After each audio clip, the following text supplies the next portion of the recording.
السلام علیکم، میرا نام ہے قاضی مبشر اور آپ دیکھ رہے ہیں وائس آف قاضی۔ وہ پتھر جو جنت سے زمین پر آیا اور جس نے ہزاروں سالوں کی انسانی تاریخ دیکھی، جس نے انبیاء کے ہاتھوں کو چھوا، رسول خدا صلی اللہ علیہ وسلم کے لبوں کو محسوس کیا اور قیامت کے دن گواہی دے گا۔ ناظرین، حجرہ اسود جنت کا سفید پتھر ہے۔ جب یہ زمین پر آیا تو دودھ سے بھی زیادہ چمکدار تھا، مگر آج وہ سیاہ ہے انسانوں کے گناہوں کی وجہ سے۔ یہ صرف پتھر نہیں، یہ تاریخ کی سب سے خاموش گواہی ہے۔ آج کی ویڈیو میں ہم حجرہ اسود کے بارے میں جانیں گے، تو چلیے شروع کرتے ہیں۔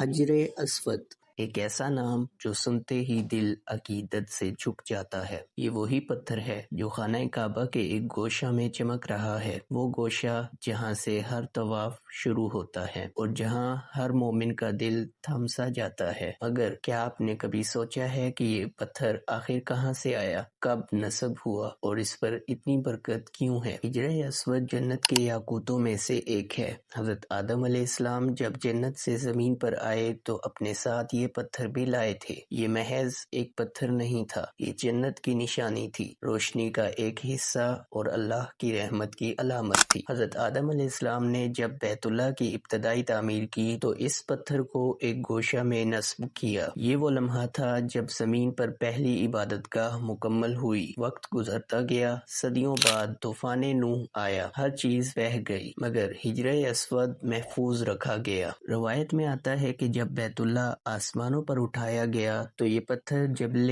ابی قیس کے دامن میں امانت رکھ دیا گیا۔ پھر وقت آیا تعمیر ابراہیمی کا۔ حضرت ابراہیم علیہ السلام خانہ کعبہ تعمیر فرما رہے تھے اور ان کے ساتھ حضرت اسماعیل علیہ السلام۔ تب جبریل امین علیہ السلام اللہ کے حکم سے یہ پتھر لائے اور عرض کیا، یہ وہی پتھر ہے جو تمہارے باپ آدم سے امانت ہے۔ حضرت ابراہیم علیہ السلام نے عقیدت سے اسے اٹھایا اور خانہ کعبہ کے گوشہ میں نصب کر دیا۔ یوں جنت کا وہ پتھر دوبارہ اپنے اصل مقام پر واپس آ گیا اور امتوں کے عروج و زوال کو دیکھتا رہا۔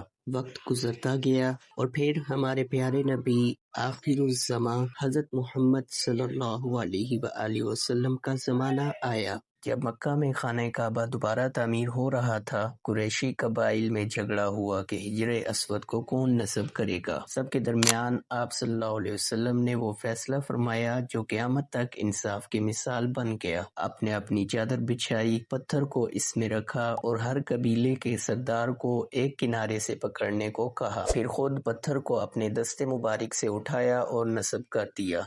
یوں وہ پتھر محمد صلی اللہ علیہ وسلم کے مبارک ہاتھوں سے زینت کعبہ بنا۔ لیکن یہ پتھر ہمیشہ امن میں نہیں رہا۔ 317 ہجری کا سال مکہ کی تاریخ کا سب سے سیاہ دن تھا۔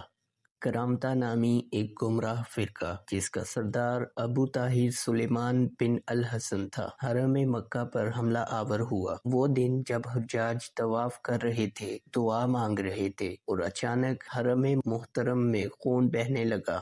ابو طاہر کے لشکر نے ایسا قتل عام کیا کہ زمین سرخ ہو گئی۔ تاریخ بتاتی ہے کہ چاہے زمزم تک حجاج کے خون سے بھر گئی تھیں۔ 1700 حاجی، 700 طواف کرنے والے اور ہزاروں بے گناہ لوگ شہید کر دیے گئے۔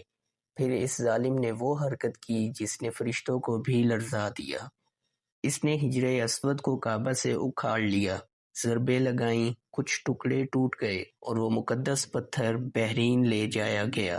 اگلے 22 سال تک حجرہ اسود خانہ کعبہ سے غائب رہا۔ دنیا بھر کے مسلمان روتے رہے، دعائیں مانگتے رہے اور مکہ کی دیوار خاموش کھڑی رہی، جیسے اس کا دل ہی نکال لیا گیا ہو۔ بالآخر 339 ہجری میں عید الاضحیٰ کے دن یہ جنتی پتھر معجزانہ طور پر واپس آیا۔ کرامتیوں سے جب بار بار واپسی کا مطالبہ ہوا تو انہوں نے بہانہ کیا، ہمیں نہیں پتا کہ کون سا پتھر اصلی ہے، سب ایک جیسے پتھر ہیں۔ تب علماء نے کہا، انہیں آگ میں ڈالو، جو پتھر جنت کا ہے آگ اسے نقصان نہیں پہنچا سکتی، اور ایسا ہی ہوا، سب پتھر پگھل گئے، مگر حجرہ اسود کو کچھ نہ ہوا۔ وہ جنت کا پتھر تھا اور اللہ کی حفاظت اس کے ساتھ تھی۔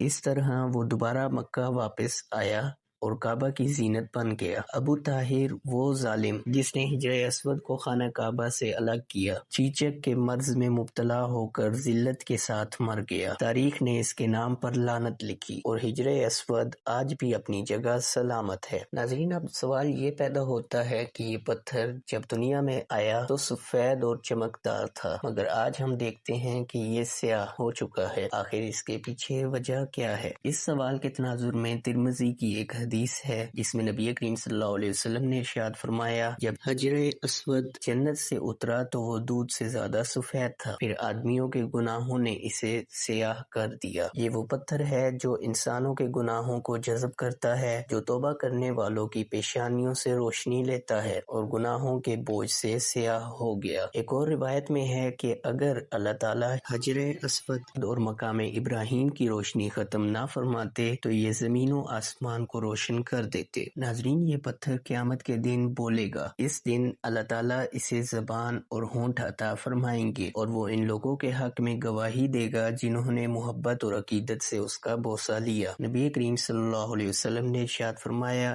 یہ پتھر قیامت کے دن گواہ بنے گا اور یہ اپنے احترام کرنے والوں کے حق میں سفارش کرے گا۔ ایک اور روایت میں ارشاد ہے، جو شخص حجر اسود کو ہاتھ لگاتا ہے گویا وہ اللہ کے ہاتھ کو چھوتا ہے۔ ناظرین، ہمارے پیارے نبی حضرت محمد صلی اللہ علیہ وسلم جب حجر اسود کا بوسہ لیتے تو آنکھوں سے آنسو جاری ہو جاتے۔ یہ لمحہ صرف ظاہری عمل نہیں تھا، وہ اللہ سے قربت کا اظہار تھا۔ اسی لیے علماء فرماتے ہیں، اگر بھیڑ زیادہ ہو تو دور سے ہاتھ اٹھا کر استلام کر لو، اللہ تمہیں ویسا ہی اجر دے گا۔ ناظرین، حجر اسود صرف ایک پتھر نہیں، یہ ہماری بندگی، ہماری توبہ اور ہماری تاریخ کا گواہ ہے۔ اس نے آدم کے ہاتھوں سے لے کر محمد صلی اللہ علیہ وسلم کے ہونٹوں تک ہر لمحہ دیکھا، ہر دعا سنی اور ہر دل کو پہچانا۔ آج بھی وہ ہمیں خاموشی سے دیکھتا ہے، جب ہم طواف کرتے ہیں، جب ہم گناہوں کے بوجھ سے جھکتے ہیں اور جب ہم توبہ کرتے ہیں۔